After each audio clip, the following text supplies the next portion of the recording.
സർവത്ര ഗോവിന്ദനാമസങ്കീർത്തനം. ഗോവിന്ദ ഗോവിന്ദ. ശ്രീമന്നാരായണീയം ദശകം 2 ശ്ലോകം 9, 10 ആണ് ഇന്ന് പാരായണം ചെയ്യേണ്ടത്. കൃഷ്ണായ വാസുദേവായ ഹരേ പരമാത്മനെ പ്രണതക്ലേശനാശായ ഗോവിന്ദായ നമോ നമഃ. സർവത്ര ഗോവിന്ദനാമസങ്കീർത്തനം. ഗോവിന്ദ ഗോവിന്ദ. ഓം നമോ നാരായണായ. ഓം നമോ ഭഗവതേ വാസുദേവായ.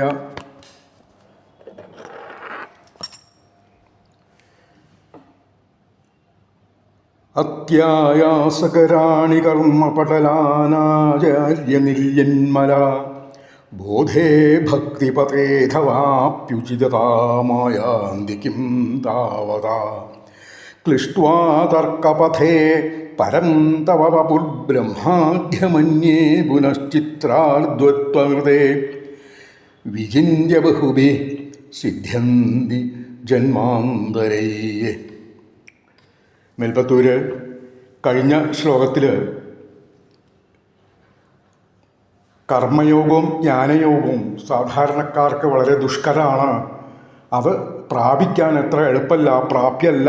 ഭക്തിയോഗമാണ് ഏറ്റവും എളുപ്പമായിട്ടുള്ളത് ഭഗവാനെ ഉപാസിക്കാൻ എന്നിങ്ങനെ പറയുണ്ടായി.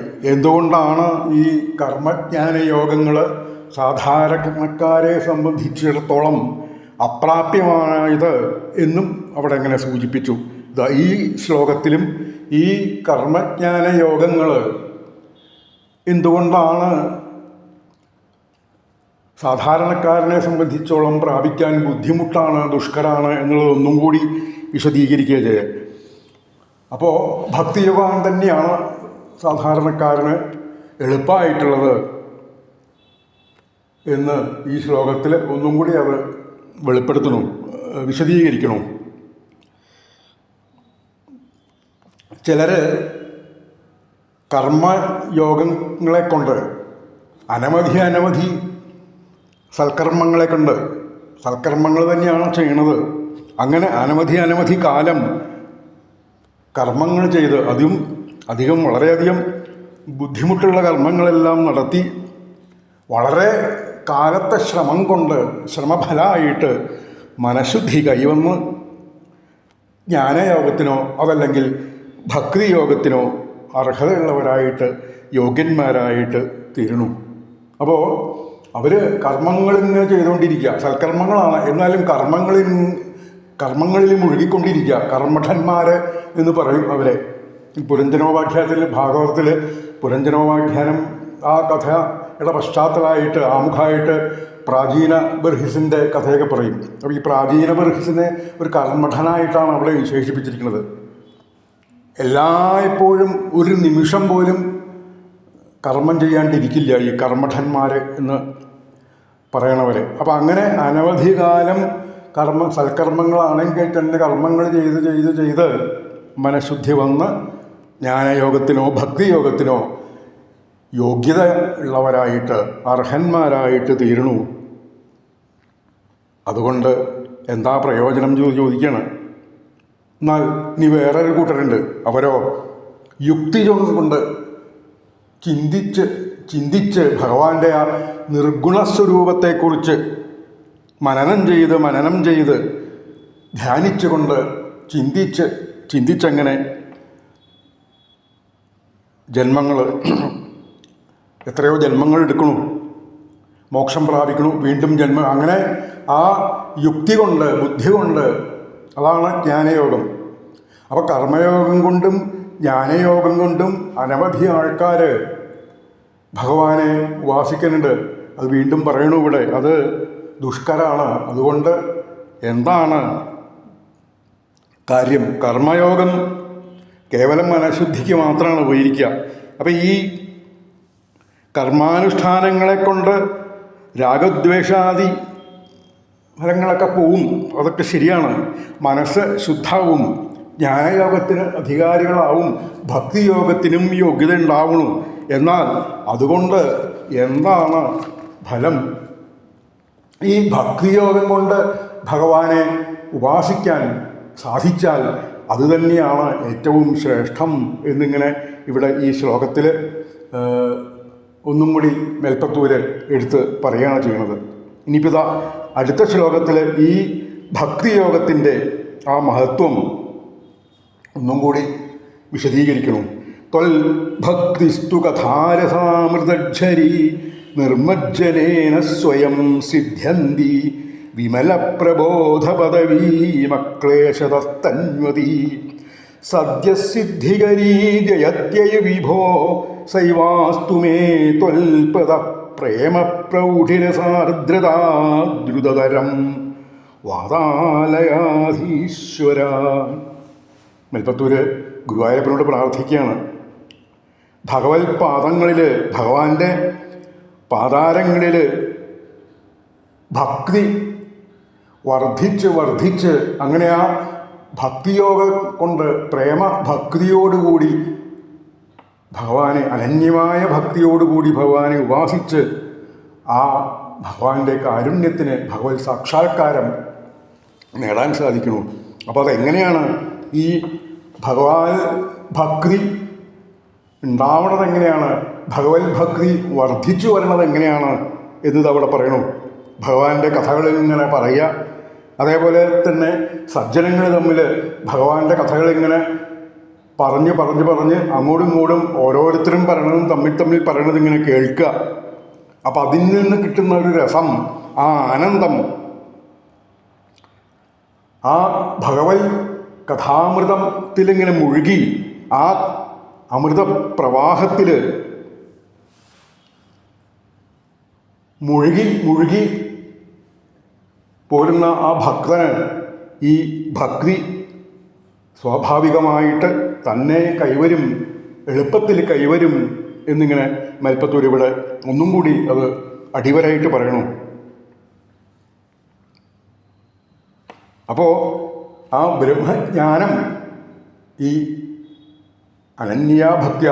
അനന്യമായ ഭക്തി കൊണ്ട് ഒരു യതിക്ക് അല്ലെങ്കിൽ ഉപാസിക്കന് അല്ലെങ്കിൽ ഭക്തന് എളുപ്പത്തിൽ കൈവരണു.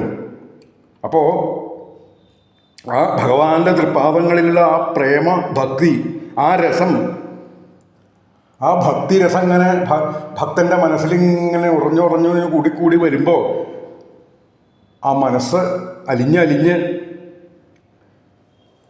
ഭഗവാൻ കാരുണ്യത്തിന് അതിന് കാരണമാകണം. അപ്പോൾ ഇവിടെ ഈ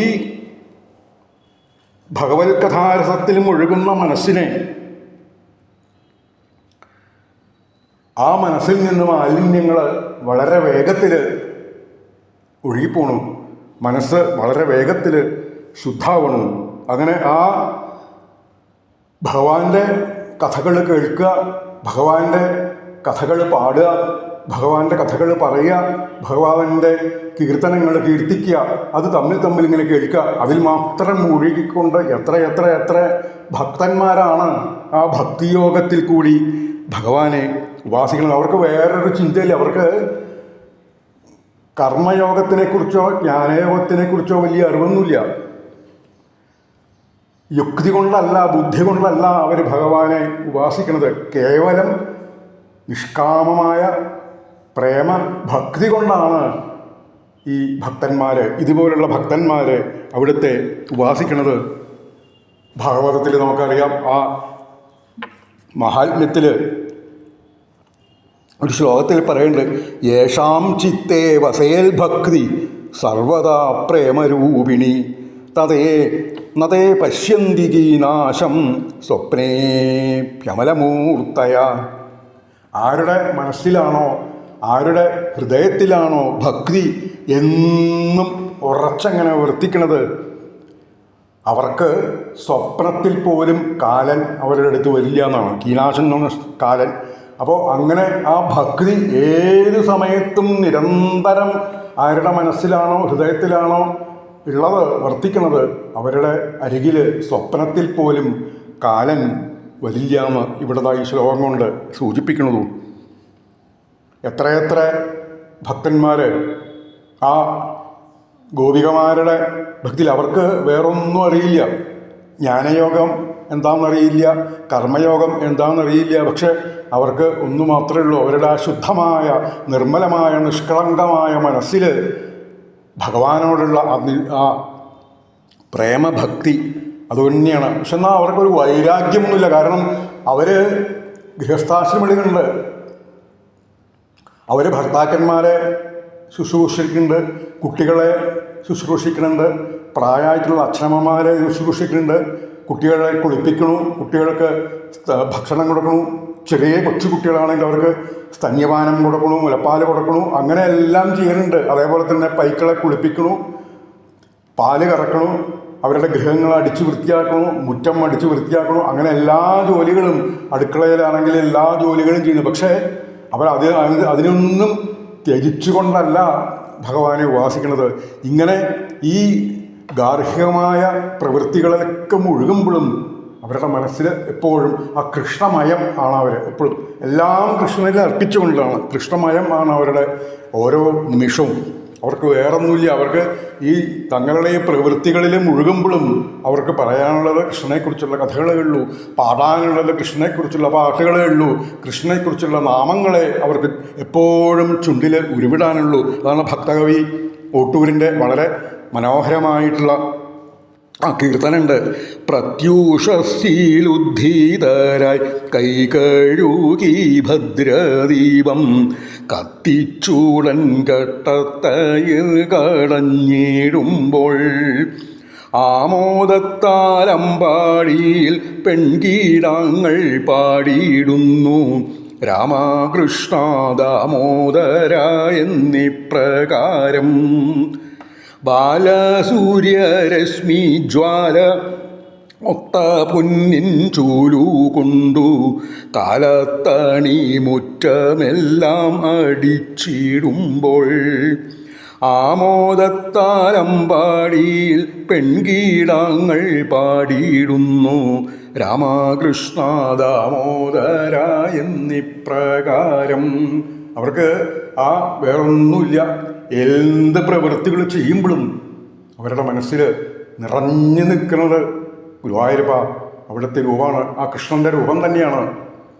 അപ്പം അങ്ങനെ ഉള്ള ആ ഗോപികമാരുടെ ഭക്തി, അങ്ങനെ ആ ഭക്തിയോഗം കൊണ്ട് തന്നെയാണ് ഭക്തന്മാർ ഗുരുവായൂരപ്പ അവിടുത്തെ ആ ഭഗവത് കാരുണ്യം, അവിടുത്തെ ആ സാക്ഷാത്കാരം, ഭഗവത് സാക്ഷാത്കാരം എളുപ്പം കൈവരിക്കുന്നത് എന്നിവിടെ ഇങ്ങനെ ഈ ശ്ലോകം കൊണ്ട് മേൽപ്പത്തൂര് ഗുരുവായൂരപ്പനോടായിട്ട് തന്നെ പറയണം. എന്നിട്ട് ആ പ്രാർത്ഥിക്കണു ഒടുക്കം. പ്രേമപ്രൗഢിരസാർദ്രത ദ്രുതതരം വാതാലയാധീശ്വര സദ്യസിദ്ധികരീ ജയത്യയ വിഭോ സൈവാസ്തു മേ ത്വൽപദ പ്രേമ പ്രൗഢിരസാർദ്രത ദ്രുതതരം വാതാലയാധീശ്വര. അവിടുത്തെ ആ തൃപ്പാദങ്ങളിലുള്ള ആ പ്രേമാതിശയമായ രസം കൊണ്ട് മനസ്സലിയുക. അങ്ങനെയുള്ള ഭക്തി അനുഗ്രഹിച്ച് തന്ന് ആ ഭക്തി, അങ്ങനെയുള്ള ആ ഭക്തി മാത്രം, പ്രേമഭക്തി മാത്രം അടിയന് അനുഗ്രഹിച്ച് തന്ന് ആ ഭക്തി വീണ്ടും വീണ്ടും ഉണ്ടാവാനും വർദ്ധിക്കാനും അവിടുന്ന് അനുഗ്രഹിക്കണേ. അതിന് കാരുണ്യുണ്ടാവണേ എന്ന് പ്രാർത്ഥിച്ചുകൊണ്ടാണ് ഈ രണ്ടാമത്തെ ദശകം ഉപസംഹരിക്കുന്നത്. ഇനി മൂന്നാമത്തെ ദശകത്തിൽ ഇതാ വീണ്ടും മേൽപ്പത്തൂര് ഒരു ദശകം മുഴുവൻ ഭഗവാന്റെ പാതാരബിന്ദങ്ങളിൽ ആ അടിയുറച്ച പ്രേമ ഭക്തി ഉണ്ടാവണേ എന്ന് പ്രാർത്ഥിക്കുകയാണ്. ആ ഭക്തി പ്രാർത്ഥന തന്നെയാണ്. അങ്ങനെ തന്നെയാണ് ആ അടുത്ത ദശകത്തിൽ പേര് കൊടുത്തിരിക്കുന്നതും. അത് നമുക്ക് നാളെ ആരംഭിക്കാം. സർവത്ര ഗോവിന്ദനാമ സങ്കീർത്തനം. ഗോവിന്ദ ഗോവിന്ദ.